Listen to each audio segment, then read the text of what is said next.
নয়। পরের বক্তা সমীর চক্রবর্তী। আমার পূর্ববর্তী যে বক্তারা বক্তব্য রাখলেন তাদের থেকে দুটো একটা কথা তুলে নিচ্ছি। প্রথম বক্তা ছিলেন বিজেপির তরফ থেকে শতরূপা দেবী, ভালো বলেছেন, কিন্তু 56 দিন পরে সরকার আসছে। আমি এটা মনে মনে হিসেব করছিলাম, জানেন বিশ্ববাবু, 56 দিনের সঙ্গে আরো 1825 দিন যোগ করে দিন, তাহলে সংখ্যাটা দাঁড়াচ্ছে 1881 দিন। এখন থেকে চেষ্টাটা শুরু করুন 5 বছর পর, কেন 5 বছরে প্রতি বছর 365 দিন, অর্থাৎ 1825 দিন যুক্ত 56 দিন ইকুয়াল টু 1881 দিন। তখন লড়াইয়ের ময়দানে আসবেন। কেন এই নির্বাচনটা হেরে গেছেন আপনারা, বাংলার মানুষের মোট তাই, দাঁড়াতেই পাচ্ছেন না। গতবার 77টা আসন পেয়েছিলেন, কমতে কমতে কোথায় যাবে? তার জন্য কিন্তু বিশেষজ্ঞের প্রয়োজন, ওই অ্যাস্ট্রোলজারদের প্রয়োজন। এই জায়গায় এনেছেন। সিপিএম এর যিনি বক্তা ছিলেন তিনি একটা কথা, একটাই প্রশ্নের উত্তর আমি দেবো। উনি তার কথা প্রসঙ্গে বলেছেন মুখ্যমন্ত্রী 2.5 লক্ষ টাকা মাইনে পান। আপনার জ্ঞাতার্থে জানিয়ে রাখি, মানুষকেও জানিয়ে রাখি, মুখ্যমন্ত্রী মমতা বন্দ্যোপাধ্যায় যেদিন থেকে মুখ্যমন্ত্রী হয়েছেন 1 পয়সাও বেতন হিসেবে গ্রহণ করেন না, সরকারি গাড়ি ব্যবহার করেন না। এবং আপনারা এক্সচেকারকে চেক করে নিতে পারেন। দাঁড়ান, আপনারা যেদিন আসবেন ক্ষমতায় দেখে নেবেন সরকারি নথি, সে তো দেখতে পাবেন। গেল 2 নম্বর। আসুন এসআইআর নিয়ে কিছু বক্তা অনেক বক্তব্য রেখেছেন টেকেছেন। আমার তো প্রথম বক্তব্য হচ্ছে যে শুধুমাত্র অঘোষিত জরুরি অবস্থা বাংলায়, আনডিক্লেয়ার্ড এমার্জেন্সি চালু করেছে বিজেপির নেতৃত্বাধীন সরকার দিল্লি থেকে, তথাকথিত এনডিএ সরকার। সুপ্রিম কোর্টকে মানছেন আপনারা? আমার বিনীত প্রশ্ন। এই এসআইআর কে কেন্দ্র করে বিহার থেকে যখন শুরু হয়েছে এতগুলো জাজমেন্ট দিয়েছে সুপ্রিম কোর্ট। 1 নম্বর, আধার কার্ড বাধ্যতামূলক, গ্রহণ করেছে নির্বাচন কমিশন। আমার প্রশ্ন 1, বলছে হ্যাঁ আধার কার্ডটা নিতে পারি, but that is not mandatory. তার সঙ্গে আমি জ্ঞানেশ কুমার যে নির্দেশ দিয়েছি, যে আদেশ দিয়েছি, জ্ঞানাদেশ, 11টা ডকুমেন্টের একটাও দিতে হবে তার সঙ্গে। তাহলে সুপ্রিম কোর্টের জাজমেন্টে কি থাকলো? প্রশ্ন 1। প্রশ্ন 2, রাজ্য সরকার যখন গেলেন তারা বললেন যে বয়সের প্রমাণ হিসেবে মাধ্যমিকের অ্যাডমিট কার্ডটা গ্রহণ করতে হবে। প্রথমে কোনো আদেশই আসেনি, কোনো বিএলওদের কাছে আসেনি। বিশ্ববাবু বিভিন্ন জায়গায় যে ঝামেলা দেখছেন না, তারা আপনাদের চ্যানেল থেকে খবর পাচ্ছে, অন্যান্য চ্যানেল থেকে খবর পাচ্ছে, খবরের কাগজে পড়ছে, সুপ্রিম কোর্ট নির্দেশ দিয়েছে, তারা সেটাকেই সত্য ধরে নিয়ে ঠিকই করছেন।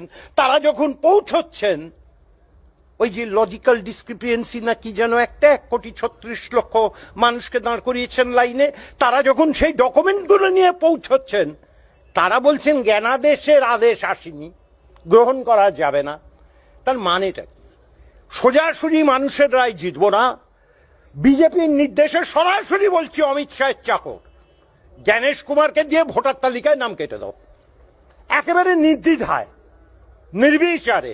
তার থেকে সোজা রাস্তা রয়েছে বিশ্ববাবু, শুধুমাত্র শ্রমিক ভট্টাচার্য, শুভেন্দু অধিকারী, সুকান্ত মজুমদার আর দিলীপ ঘোষের নামটা রেখে দিন ভোটার লিস্টে, আর বাদ বাকি সব নাম কেটে দিন, ঝামেলাই তো মিটে যায়। এইসব নাটকবাজির প্রয়োজন কি? আর যখন এনুমারেশন ফর্ম থেকে শুরু করুন, 4 নভেম্বর 4 নভেম্বর শুরু হয়েছিল এসআইআর বাংলায়, এনুমারেশন ফর্ম প্রত্যেক মানুষের বাড়িতে 2 কপি করে দেওয়া হয়েছিল। সেটা এত জটিল, শিক্ষিত মানুষরাই ধরতে পারছে না কোন কলমটা ফিল আপ করবো, কোন কলমটা করব না। উত্তর বাংলার কুচবিহার থেকে শুরু করে দক্ষিণ বাংলার কাকদ্বীপ, মাঠে একমাত্র রাজনৈতিক কর্মীদের পেয়েছিল, তার নাম তৃণমূল কংগ্রেস। বিজেপিকে পাইনি, মানুষ যেতে পারিনি সাহায্যে, যে ভাই কি করে ফিল আপ করবো ফর্ম। আর তারপর কাকে পেল? যখন 1,36,00,000 মানুষকে লাইনে দাঁড় করাচ্ছেন একমাত্র মমতা ব্যানার্জি, বাংলার মুখ্যমন্ত্রী, যার কেউ নেই, তার দিদি আছে। সেই জন্যই তো সুপ্রিম কোর্টে বাংলার মানুষের হয়ে 1,36,00,000 মানুষকে নিরাপত্তা ভোটার তালিকায় স্থান দেওয়ার জন্য উপস্থিত হলেন মমতা বন্দ্যোপাধ্যায়। আচ্ছা, বাংলা ভাষায় যশস্বী শব্দটা আছে, যশস্বী প্রধানমন্ত্রী। আমি যশস্বী জয়সওয়ালের নাম শুনেছি বিশ্ববাবু, ক্রিকেটার। এই যশস্বী প্রধানমন্ত্রীটা বিজেপি কোথা থেকে আবিষ্কার করলো? দ্বিতীয় নম্বর আভারি, প্রভারী, পান্না প্রমুখ, এরা কারা, কোন শব্দ? বাঙালি তো শোনেনি, হেঁচকি খাচ্ছে বাঙালি, হেঁচকি উঠছে বাঙালির। আসলে কি জানেন, রবীন্দ্রনাথ আজ বেঁচে থাকলে আর আপনার এই আসরে আজ উপস্থিত থাকলে কি বলতেন জানেন? রেখেছো বিজেপি করে, বাঙালি করনি। আবার বলছি কথাটা, রেখেছো বিজেপি করে, বাঙালি করনি। সুতরাং বাংলার অস্মিতা, বাংলার ভাষা আর ওই ভাতা নিয়ে একটা কথা যখন লিখেছেন, এক লাইন আর বলতে দিন আমায়, যে সেটা হচ্ছে নরেন্দ্র মোদী সাহেব যখন ভারতবর্ষের ক্ষমতায় এসেছিলেন 2014 সাল, বছরে 2 কোটি বেকারের চাকরি। কার প্রতিশ্রুতি? বিশ্ববাবু, আগে তো আমরা জানতাম রেলে চাকরি হয়, পোস্ট অ্যান্ড টেলিগ্রাফে চাকরি হয়, আমরা তো জানতাম এগুলো। বিমা কোম্পানিগুলোতে ভারত সরকারের ব্যাংক চাকরি হয়। গত 12 বছরে, মাফ করবেন আমায়, 12 বছর হলো তো, গুলিয়েও যাচ্ছে, হ্যাঁ 12 বছর নরেন্দ্র মোদী ক্ষমতায়, একটা বেকারের চাকরি হয়েছে আমায় দেখান তো। দায় কি শুধু মমতা বন্দ্যোপাধ্যায়ের চাকরি দেওয়ার? আর তুমি নরেন্দ্র মোদী পশ্চিমবাংলা থেকে প্রত্যেকবার 37%, 38% ভোট দিয়ে যাবে, আর পশ্চিমবাংলায় দেওয়ার ব্যাপারে লবডঙ্কা। সুতরাং আপনি যেমন বাংলার মানুষকে ধোঁকা দিয়েছেন, শূন্য হাতে ফিরিয়েছেন, নিশ্চিত থাকুন 2026-এর নির্বাচনে শূন্য হাতে ফিরিয়ে দেবে। আবার আরেকটা কথা বলে দিয়ে যাচ্ছি, যে 1881 দিন পরে চেষ্টা করে দেখবেন এই নির্বাচনে বিপর্যস্ত আপনারা, পরাভূত আপনারা, মানুষের সাথে কোনো যোগাযোগ নেই, তাই ধরতে পারছেন না মানুষের রায়টা কোন দিকে যাচ্ছে। ধন্যবাদ সুমিতদা। রেখেছো বিজেপি করে, বাঙালি করনি।